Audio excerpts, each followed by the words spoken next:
Hi folks, Dan Bidondi here, and today we're going to talk about the FBI's warning of rogue internet servers and your internet may not work. Well, you know what? It's a day later, my computer and many other people's computer can access the internet just fine.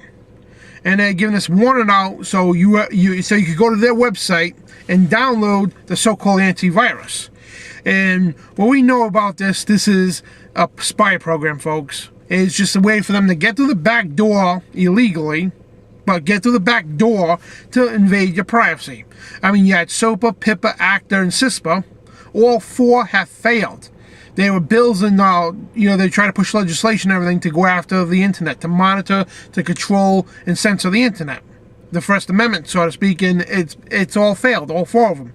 So now they want to go to the back door. So you go to their website, you download the antivirus, and what happens when you download this antivirus, they actually have full access to your computer. They could turn your speakers on, they could turn your webcam on, they access your whole hard drive if they want, record every keystroke you make on the internet.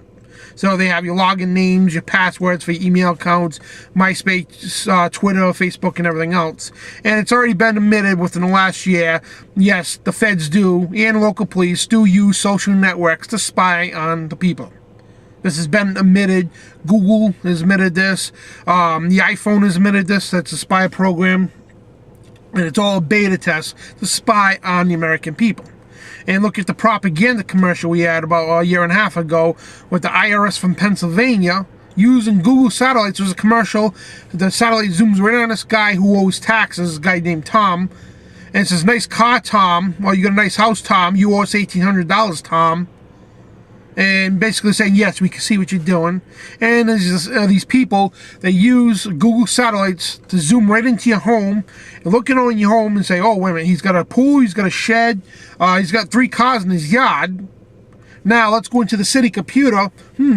Is this car registered? All 3 cars registered? Is there a permit for that pool? Is there a permit for that shed you got in the backyard?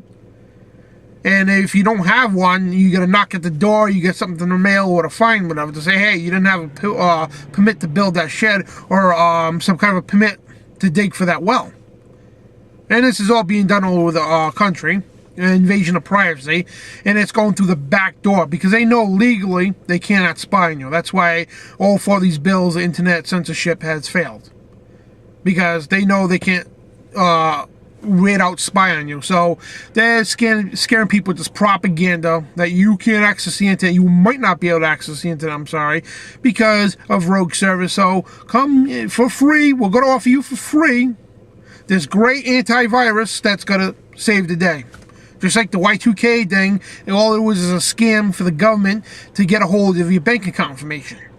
To scare everybody to say, well, it's going to go back to zeros and it's going to kill everybody's bank account. And there was a lot of propaganda behind that. But all it was for the government to say, to give them justification to invade your privacy. And this is exactly what's going on today, folks. So do not at all download that virus, antivirus program. It is a fraud, it's a scam, and it's for them to access your computer, your internet, everything about you. Your social networks and everything else, passwords and login names and everything else. And going through the back door is just like when Obama knew, yeah, we can't legally get detailed information on people and their homes and everything. So what they did, since the Census Bureau was already in the Constitution, they federalized, took over the Census Bureau and attached Acorn to them.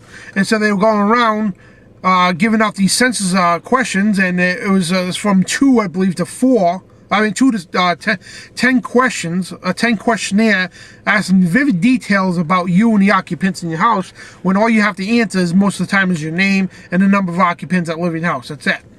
And they were asking detailed information, and they had Acorn go around putting spraying chips on your door. And it's not a physical chip. It's like the military when they mark a target. It's a laser that touches the when it touches the door or the target, the satellite coordinates with, so they have a direct location of your front door. They were doing this, and they were threatening people. Any interference, and they didn't even let people know in the first place. They just did it.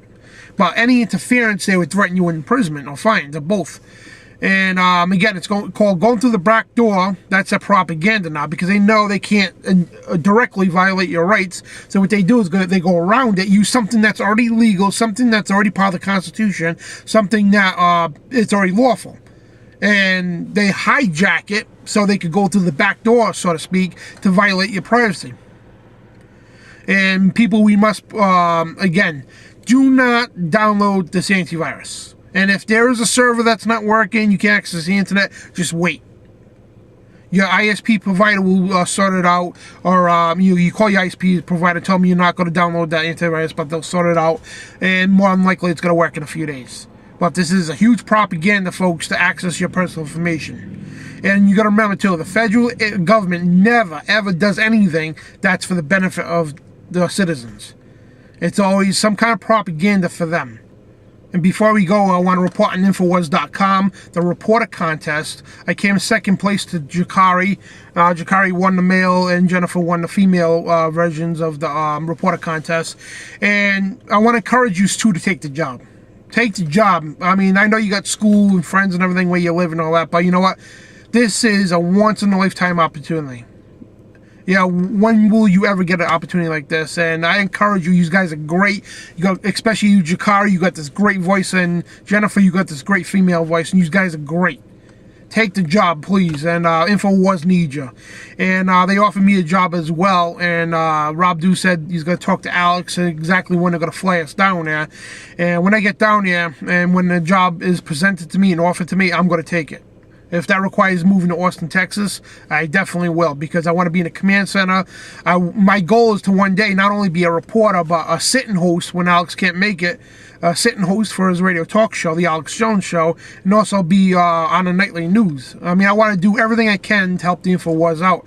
I got a lot up here that God's given me, a lot of great knowledge, and what better platform than Infowars.com to bring that to. And I feel I could bring so much to the table for Infowars. So definitely, I would love to move to Austin, Texas. I would love to be part of the Infowars team, be in the command center, and doing what I can, you know, playing my part in the role in the team to help Infowars get the word out. And this is Dan Bidondi signing off. God bless.